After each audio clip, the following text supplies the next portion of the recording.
ನಮಸ್ತೆ ವೀಕ್ಷಕರೇ, ನಾನು ನಿಮ್ಮ Meeta crystal numerologist. Meeta crystal numerologist YouTube ಚಾನಲ್ಗೆ ಸ್ವಾಗತ. ಇದೇ ಆಗಸ್ಟ್ 2ನೇ ತಾರೀಕು ಮೊದಲಿಗೆ ಶುಕ್ರ ಸಿಂಹ ರಾಶಿಯಿಂದ ಕನ್ಯಾ ರಾಶಿಗೆ ಪ್ರವೇಶ ಮಾಡ್ತಿದ್ದಾನೆ. ಮತ್ತೆ ಇದೇ 3ನೇ ತಾರೀಕು ಕುಜ ವೃಷಭ ರಾಶಿಯಿಂದ ಮಿಥುನ ರಾಶಿಗೆ ಪ್ರವೇಶ ಮಾಡ್ತಿದ್ದಾನೆ. ಇದೇ ಆಗಸ್ಟ್ 6ನೇ ತಾರೀಕು ಬುಧ ಮಿಥುನ ರಾಶಿಯಿಂದ ಕಟಕ ರಾಶಿಗೆ ಪ್ರವೇಶ ಮಾಡ್ತಿದ್ದಾನೆ. ಮತ್ತೊಂದು ಸತಿ ಇದೇ ಆಗಸ್ಟ್ 23ನೇ ತಾರೀಕು ಬುಧ ಕಟಕ ರಾಶಿಯಿಂದ ಸಿಂಹ ರಾಶಿಗೆ ಪ್ರವೇಶ ಮಾಡ್ತಿದ್ದಾನೆ. ಕೊನೆಯದಾಗಿ ಸೂರ್ಯ 17ನೇ ತಾರೀಕು ಅವನದೇ ರಾಶಿಯಾದಂಥ ಸಿಂಹ ರಾಶಿಗೆ ಪ್ರವೇಶ ಮಾಡ್ತಿದ್ದಾನೆ. ಕಟಕ ರಾಶಿಯಿಂದ ಸಿಂಹ ರಾಶಿಗೆ ಪ್ರವೇಶ ಮಾಡ್ತಿದ್ದಾನೆ. ಒಟ್ಟಾರೆ ಗ್ರಹಗಳ ಒಂದು ಬದಲಾವಣೆಯಿಂದ ಯಾವೆಲ್ಲ ಶುಭ ಅಶುಭ ಫಲಗಳು ಆಗತ್ತೆ ಅಂತ ನಿಮ್ಮ ರಾಶಿಯಲ್ಲಿ ನೋಡೋಣ. ಗ್ರಹಗಳ ಬದಲಾವಣೆಯಿಂದ ನಿಮ್ಮ ರಾಶಿಗೆ ಶುಭ ಅಶುಭ ಫಲಗಳನ್ನ ನೋಡ್ತಾ ಹೋಗೋಣ. ತುಲಾರಾಶಿಯವರಿಗೆ ಹೇಳ್ತಾ ಬರ್ತಾ ಇದ್ದೀನಿ, ಕಳೆದ ವಿಡಿಯೋಗಳಲ್ಲೆಲ್ಲ ಹೇಳಿದ್ದೆ ಸ್ವಲ್ಪ ಟೈಮ್ ಚೆನ್ನಾಗಿದೆ, 50-50 ಇರುತ್ತೆ ಅಂತ. ಆದರೆ ಈ ಒಂದು ಆಗಸ್ಟ್ ತಿಂಗಳಲ್ಲಿ ನಿಮ್ಮ ರಾಶಿಯಾಧಿಪತಿ ಶುಕ್ರ 12ನೇ ಮನೆಗೆ ಹೋಗಿರ್ತಾನೆ. 12ನೇ ಮನೆ ಅಂತಂದರೆ ವ್ಯಯಸ್ಥಾನ. ಬಹಳಷ್ಟು ಖರ್ಚಿರುತ್ತೆ ನಿಮಗೆ. ಖರ್ಚು ಅಂದರೆ ಅಂತಿಂತ ಖರ್ಚಲ್ಲ, ದೊಡ್ಡ ದೊಡ್ಡ ಅಮೌಂಟನ್ನೇ ಖರ್ಚು ಮಾಡ್ತಾ ಹೋಗ್ತೀರಾ. ದೊಡ್ಡ ಬಿಸ್ನೆಸ್ಗೆ ಕೈ ಹಾಕಿರ್ತೀರಾ. ಎಲ್ಲೋ ಒಂದು ಕಡೆ ಅದಕ್ಕೆ ಇನ್ವೆಸ್ಟ್ ಮಾಡ್ತಕ್ಕಂಥದ್ದು, ಅಥವಾ ಮನೆಗಳಲ್ಲಿ ಶುಭ ಕಾರ್ಯ ಆಗ್ತಕ್ಕಂಥದ್ದು, ಆ ಶುಭ ಕಾರ್ಯಕ್ಕೆ ಬಹಳಷ್ಟು ಖರ್ಚು ಮಾಡ್ತಕ್ಕಂಥದ್ದು.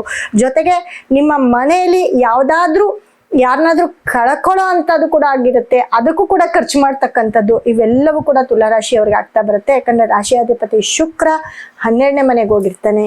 ಜೊತೆಗೆ ಯಾರೆಲ್ಲ ತುಲಾರಾಶಿಯವರಾಗಿರ್ತೀರಾ ಅವರು ಎಲ್ಲೋ ಒಂದು ಕಡೆ ನಿಮ್ಮ ವೈಯಕ್ತಿಕ ಪ್ರಾಬ್ಲಮ್ ಅಂತ ಹೇಳಿದ್ರೆ, ನಿಮಗೆ ಬೇಕಾದಂತಹ ಯಾವುದಾದ್ರೂ ತುಂಬ ಪರ್ಸ್ನಲ್ ಪ್ರಾಬ್ಲಮ್ ಎಲ್ಲೋ ಒಂದು ಕಡೆ ಲೀಕೇಜ್ ಆಗುವಂಥದ್ದು, ಅಥವಾ ಹೆಣ್ಮಕ್ಳಿಂದ ಗಂಡು ಮಕ್ಳಿಗೆ ತೊಂದರೆ ಆಗ್ತಕ್ಕಂಥದ್ದು, ಗಂಡು ಮಕ್ಳಿಂದ ಹೆಣ್ಮಕ್ಳಿಗೆ ತೊಂದರೆ ಆಗ್ತಕ್ಕಂಥದ್ದು, ಇವೆಲ್ಲವೂ ಕೂಡ ನಡೀತಾ ಇರುತ್ತೆ. ಹಾಗಾಗಿ ಯಾರೆಲ್ಲ ತುಲಾರಾಶಿಯಲ್ಲಿ ಇರ್ತೀರಾ, ಹೆಣ್ಮಕ್ಳು ಬಹಳ ಕೇರ್ಫುಲ್ ಆಗಿರ್ಬೇಕಾಗತ್ತೆ, ಗಂಡು ಮಕ್ಳು ಕೂಡ ಬಹಳ ಕೇರ್ಫುಲ್ ಆಗಿರುತ್ತೆ.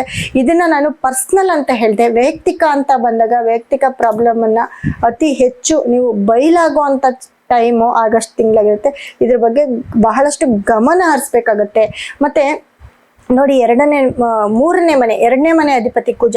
2ನೇ ಮನೆ ಅಧಿಪತಿ ಕುಜ ನಿಮಗೆ 9ನೇ ಮನೆಯಲ್ಲಿ ಇರ್ತಾನೆ. ಪೂರ್ವ ಪುಣ್ಯ 9ನೇ ಮನೆ ಅಂತ ಅಂದ್ರೆ ಎಲ್ಲೋ ಒಂದ್ ಕಡೆ ಪ್ರಾಪರ್ಟಿ ವಿಷಯದಲ್ಲಿ ಬಹಳಷ್ಟು ಸ್ವಲ್ಪ ಇಂಪ್ರೂವ್ಮೆಂಟ್ ಅನ್ನ ಕಾಣ್ತಾ ಹೋಗ್ತೀರಿ ತುಲಾರಾಶಿಯವರು. ಜೊತೆಗೆ ಯಾವ್ದಾದ್ರು ಒಂದು ಪ್ರಾಪರ್ಟಿ ತಗೊಳ್ಳೋದಾಗಿರ್ಬೋದು ಅಥವಾ ಮಾರೋದಾಗಿರ್ಬೋದು, ಲಾಭದಲ್ಲಿ ಇರ್ತೀರಿ ಅಂತ ಹೇಳ್ಬೋದು.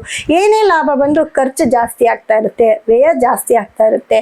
ಜೊತೆಗೆ ಯಾರೆಲ್ಲ ತುಲಾ ರಾಶಿಯಲ್ಲಿ ಇರ್ತೀರಾ ಅವರು ಗುರು ಅಂತ ಬಂದಾಗ ನಿಮ್ಗೆ 3ನೇವನು 6ನೇವನು ಅವನೇ ಆಗಿರ್ತಾನೆ. ಗುರು ಬಂದು ನಿಮ್ಗೆ 10ನೇ ಮನೆಯಲ್ಲಿ ಇರ್ತಾನೆ. ಕೆಲಸ ಕಾರ್ಯ ಅಂತ ಬಂದಾಗ ಕೆಲಸ ಕಾರ್ಯದಲ್ಲಿ ಯಾವತ್ತಿಗೂ ಗುರು ನಿಮ್ಗೆ ತೊಂದರೆ ಕೊಡ್ತಾನೆ ಇರ್ತಾನೆ. ಕೆಲಸದವರಿಂದ ತೊಂದರೆ, ಕೆಲಸ ಮಾಡೋ ಹತ್ರ ತೊಂದರೆ, ಅಥವಾ ಕೆಲಸ ಕಳ್ಕೊಳ್ಳೋ ಅಂಥದ್ದು, ಕೆಲಸದಲ್ಲಿ ಏನಾದ್ರೂ ಒಂದು ಕಿರುಕುಳ ಆಗ್ತಕ್ಕಂಥದ್ದು ತುಲಾರಾಶಿಯವ್ರಿಗೆ. ಅದರಲ್ಲೂ ಹೆಣ್ಣು ಮಕ್ಳಿದ್ರೆ ತುಂಬಾ, ನೀವೇನಾದ್ರೂ ಹೊರಗಡೆ ಹೋಗಿ ಕೆಲಸ ಮಾಡ್ತಿದ್ರೆ ಬಹಳಷ್ಟು ಕೇರ್ಫುಲ್ ಆಗಿರ್ಬೇಕಾಗುತ್ತೆ. ಅದರಿಂದ ತುಂಬಾ ನೋವನ್ನ ಕೂಡ ಅನುಭವಿಸ್ತಿರ್ತೀರಾ. ಯಾರಿಗೂ ಹೇಳ್ಕೊಳಕ್ ಆಗದಿರೋಂಥ ನೋವಲ್ಲಿ ಕೂಡ ಅನುಭವಿಸ್ತಾ ಇರ್ತೀರಾ. ಹಾಗಾಗಿ ತುಲಾರಾಶಿಯವರು ಕೆಲಸ ಅಂತ ಬಂದಾಗ ತುಂಬಾ ಅಲರ್ಟ್ ಆಗಿರ್ಬೇಕಾಗುತ್ತೆ. ಕೆಲ್ಸಕ್ಕೆ ಹೋಗ್ಬೇಕಾದ್ರೆ, ಕೆಲ್ಸದಿಂದ ಬರ್ಬೇಕಾದ್ರೆ, ಕೆಲ್ಸದ ಒಂದು ಕಂಪನಿಯಲ್ಲಿ ಅಥವಾ ನೀವು ಎಲ್ಲೇ ಕೆಲ್ಸದಲ್ಲಿರ್ಲಿ ತುಂಬಾ ಕೇರ್ಫುಲ್ ಆಗಿರಿ. ಇದರಿಂದ ಬಹಳಷ್ಟು ತೊಂದರೆ, ಅದು ಗುರು ಬದಲಾಗೋವರೆಗೂ ನಿಮ್ಗೆ ಇದು ತಪ್ಪಿದ್ದಲ್ಲ. ಹಾಗಾಗಿ ಈ ಆಗಸ್ಟ್ ತಿಂಗಳಲ್ಲಿ ಕೆಲಸ ಅನ್ನೋ ವಿಚಾರದಲ್ಲಿ ತುಂಬಾ ಕೇರ್ಫುಲ್ ಆಗಿರ್ಬೇಕಾಗುತ್ತೆ ತುಲಾರಾಶಿಯವರು. ಮತ್ತೆ ದುಡ್ಡನ್ನ ಕೂಡ ಬಹಳಷ್ಟು ಖರ್ಚು ಮಾಡ್ಕೊಳ್ಳೋದು ಜಾಸ್ತಿ ಆಗಿರುತ್ತೆ. ಖರ್ಚು ಅಂದ್ರೆ ಅನಾವಶ್ಯಕ ಖರ್ಚು. ಯಾವ್ದೋ ಒಂದು ಡ್ರೆಸ್ ನೋಡ್ತೀರಾ, ಎಷ್ಟು ಕಾಸ್ಟ್ಲಿ ಆದ್ರೂ ಪರವಾಗಿಲ್ಲ, ದುಡ್ಡು ಇಲ್ಲ ಅಂದ್ರೂ ಪರವಾಗಿಲ್ಲ, ಸಾಲ ಮಾಡಿ ತಗೊಂಡ್ಬಿಡ್ತೀರಾ. ಯಾವುದೋ ಒಂದು ಮನೆ ನೋಡಿರ್ತೀರಾ, ಸಾಲ ಮಾಡಿ ತಗೊಳ್ತೀರಾ. ಅಂದ್ರೆ ಸಾಲಕ್ಕೆ ಹೋಗುವಂತ ಚಾನ್ಸಸ್ ಅತಿ ಹೆಚ್ಚಿರುತ್ತೆ. ಮತ್ತೆ 5ನೇ ಮನೆಯಲ್ಲಿ ರಾಹು ಇದ್ದಾಗ ಎಲ್ಲೋ ಒಂದ್ ಕಡೆ ಮಕ್ಕಳಿಗೆ ಎಲ್ಲೋ ಒಂದ್ ಕಡೆ ಸ್ವಲ್ಪ ಮಕ್ಕಳ ಒಂದು ಆರೋಗ್ಯವನ್ನ ನೋಡ್ಕೊಳ್ಬೇಕಾಗತ್ತೆ. ಮಕ್ಕಳ ಆರೋಗ್ಯ ಸಮಸ್ಯೆ ಆಗ್ತಕ್ಕಂಥದ್ದು, ಅದಕ್ಕೆ ಹಾಸ್ಪಿಟಲ್ಗೆ ಖರ್ಚು ಮಾಡ್ತಕ್ಕಂಥದ್ದು, ಕೆಲವೊಂದು ಸತಿ ಗಂಭೀರ ಪರಿಸ್ಥಿತಿ ಆಗ್ತಕ್ಕಂಥದ್ದು, ಮಕ್ಕಳಿಂದ ತೊಂದರೆ ಆಗ್ತಕ್ಕಂಥದ್ದು, ಇದೆಲ್ಲವೂ ಕೂಡ ತುಲಾರಾಶಿಯವರಿಗೆ ಇದರಿಂದ ಸ್ವಲ್ಪ ಕಣ್ಣೀರು ನೋಡ್ತಕ್ಕಂಥದ್ದು. ಅಂದ್ರೆ ನೋವಾಗುತ್ತೆ, ಮನಸ್ಸಿಗೆ ನೋವಾಗುತ್ತೆ. ಯಾವುದೇ ಮಕ್ಳಿಗಾಗಿರ್ಲಿ, ನಮ್ಮ ಮಕ್ಳಿಗೆ ಏನಾದ್ರೂ ಒಂದಾದ್ರೆ ನಮಗೆ ತುಂಬಾ ನೋವು ಬರೋದು. ಅದು ಒಳ್ಳೇದಾಗ್ಲಿ ಕೆಟ್ಟದಾಗ್ಲಿ ಕಣ್ಣಲ್ಲಿ ನೀರು ಬರುತ್ತೆ. ಈ ತರದ್ದು ಒಂದ್ರಲ್ಲಿ ಸಿಲ್ಕ್ ಹಾಕೊಳ್ಳೋದು ತುಲಾರಾಶಿಯವರಾಗಿರ್ತೀರಾ. ಮತ್ತೆ ನೋಡಿ, ನಿಮ್ಗೆ 6ನೇ ಮನೆ ಶನಿ ಅಂತ ಅಂದ್ರೇನೆ ಗೊತ್ತು. ಯಾಕೆ ಅಂದ್ರೆ ಅವನು ಎಲ್ಲೋ ಒಂದ್ ಕಡೆ ತುಂಬ ಶತ್ರುಗಳನ್ನ ಜಾಸ್ತಿ ಮಾಡ್ತಾ ಹೋಗ್ತಾನೆ. ಶತ್ರುಗಳು ಜಾಸ್ತಿ ಆಗ್ತಾ ಹೋಗ್ತಾರೆ ತುಲಾರಾಶಿಯವರಿಗೆ. ಯಾರೋ ಬಂದೇನೋ ಹೇಳೋದು, ಅದರಿಂದ ನಿಮ್ಮಲ್ಲಿ ಇರೋರ ಜೊತೆ ನೀವು ಜಗಳ ಮಾಡ್ಕೊಳ್ಳೋದು, ನಿಮಗೆ ಬೇಕಾಗಿರೋರ ಜೊತೆ ಜಗಳ ಮಾಡ್ತಕ್ಕಂಥದ್ದು, ನಿಮ್ಮ ಮನೆಗೆ ಬಂದು ಎಲ್ಲೋ ಒಂದ್ ಕಡೆ ಬೆಂಕಿ ಹಚ್ಬಿಟ್ಟು ಹೋಗ್ಬಿಡೋದು. ಅಂದ್ರೆ ಬೇಡದಿರೋ ವಿಷಯನ ತಂದು ನಿಮ್ಮ ಮನೆಯಲ್ಲಿ ಸಣ್ಣದಾಗಿ ಹೇಳಿದ್ರೆ ಮುಗೀತು, ನಿಮ್ಮ ಮನೆಯಲ್ಲಿ ಬೆಂಕಿ, ಕುಟುಂಬದಲ್ಲಿ ಬೆಂಕಿ. ಯಾಕೆ ಅಂದ್ರೆ 2ನೇ ಮನೆ ಅಧಿಪತಿ ಕುಜ, 2ನೇ ಮನೆ ಅಧಿಪತಿ ಕುಜ ನಿಮ್ಗೆ 9ನೇ ಮನೆಯಲ್ಲಿ ಹೋಗಿರೋದ್ರಿಂದ ಕುಟುಂಬ ಅನ್ನೋದು ಸ್ವಲ್ಪ ಕುಟುಂಬದಲ್ಲಿ ಕಲಹಗಳು ಜಾಸ್ತಿ ಏರ್ಪಡ್ತಾ ಉಂಟಾಗುತ್ತೆ. ಆ ಕುಟುಂಬವನ್ನ ಬಹಳಷ್ಟು ಕೇರ್ಫುಲ್ ಆಗಿ ನೋಡ್ಕೋಬೇಕು. ನಿಮ್ಮ ಒಂದು ಕುಟುಂಬಕ್ಕೆ ಯಾರನ್ನು ಎಂಟರ್ ಮಾಡಬಾರ್ದು. ಬೇಡದೇ ಇರೋ ವ್ಯಕ್ತಿಗಳನ್ನ ತಂದು ನೀವೇ ಸೇರಿಸಿದ್ರೆ ಖಂಡಿತವಾಗ್ಲೂ ನಿಮ್ಮ ಕುಟುಂಬನ ಹಾಳು ಮಾಡ್ಕೊಳ್ಳುವಂತ ಚಾನ್ಸಸ್ ಅತಿ ಹೆಚ್ಚಿರುತ್ತೆ ಈ ಆಗಸ್ಟ್ ತಿಂಗಳಲ್ಲಿ.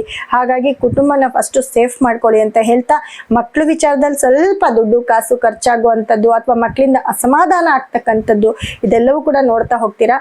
ಆದ್ರೆ ಎಲ್ಲ ಒಂದ್ ಕಡೆ ನಿಮ್ಗೆ ನೋಡಿ, ನಿಮ್ಮ ಧನಸ್ಥಾನಾಧಿಪತಿ ಕುಜ 9ನೇ ಮನೆಯಲ್ಲಿ ಇರೋದ್ರಿಂದ ಯಾವ್ದಾದ್ರು ಹಳೆಯ ಆಸ್ತಿ ಅಥವಾ ಬೇಕಾಗಿರೋಂಥ ಆ ದುಡ್ಡು ಅಥವಾ ಒಡವೆ ಯಾವ್ದಾದ್ರು ಒಂದು ನಿಮ್ ಕೈ ಸೇರೋ ಅಂತ ಒಂದು ಟೈಮ್ ಇದಾಗಿರುತ್ತೆ. ನೀವು ಹಳೆ ಆಸ್ತಿ ಆಗಿರ್ಬೋದು, ಜಮೀನ್ ಆಗಿರ್ಬೋದು, ಅಥವಾ ನೀವ್ ಇವಾಗ ತಗೊಂಡಿರ್ತಕ್ಕಂಥದ್ದು ಯಾವ್ದಾದ್ರು ಲಿಟಿಕೇಶನ್ ಹಾಗೆ ಹೀಗೆ ಇದ್ರೆ ಅದು ಕೂಡ ಎಲ್ಲ ಒಂದ್ ಕಡೆ ಕ್ಲಿಯರ್ ಆಗ್ತಕ್ಕಂಥದ್ದು. ಕೋರ್ಟ್ ಕೇಸು ಪ್ರಾಬ್ಲಮ್ ಏನಾದ್ರು ಇದ್ರೆ ಅದು ಕೂಡ ಕ್ಲಿಯರ್ ಆಗುವಂತ ಒಂದು ಟೈಮು ಇದಾಗಿರುತ್ತೆ.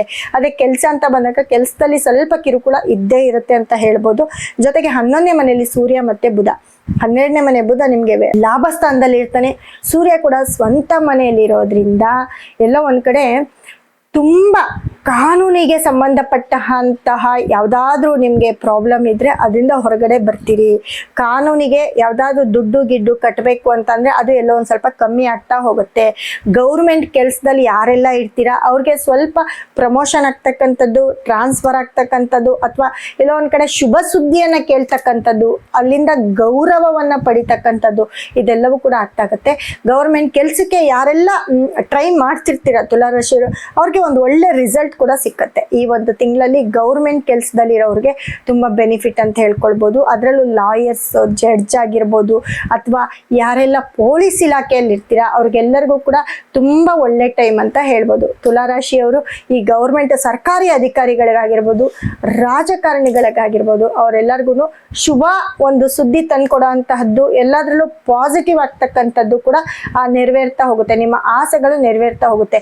ಆದ್ರೆ ಕುಟುಂಬ ಅಂತ ಬಂದಾಗ ಕುಟುಂಬವನ್ನ ದೂರ ಮಾಡ್ಕೊಳ್ಳೋಂತ ಒಂದು ಟೈಮ್ ಕೂಡ ಇದೇ ಆಗಿರುತ್ತೆ. ಕೆಲಸ ಕಾರ್ಯ ಒಂದ್ ಕಡೆ, ಆದ್ರೆ ನಮ್ಮ ಗೌರವ ಪದವಿ ಇನ್ನೊಂದ್ ಕಡೆ. ಆದ್ರೆ ಕುಟುಂಬ ಅಂತ ಬಂದಾಗ ಎಲ್ಲೊಂದ್ ಕಡೆ ಕುಟುಂಬದಿಂದ ದೂರ ಆಗ್ತಕ್ಕಂಥದ್ದು, ತುಂಬಾ ಹತ್ರ ಆಗಿರೋರು ದೂರ ಆಗುವಂಥದ್ದು, ಅಥವಾ ತುಂಬಾ ಬೇಕಾಗಿರೋರು ನಮ್ಮ ಮೇಲೆ ಕೋಪ ಮಾಡ್ಕೊಳ್ಳೋವಂಥದ್ದು, ಅಥವಾ ಅವ್ರನ್ನ ಕಳ್ಕೊಳ್ಳೋ ಅಂಥದ್ದು, ವಸ್ತು ಆಗಿರ್ಬೋದು, ವ್ಯಕ್ತಿ ಆಗಿರ್ಬೋದು.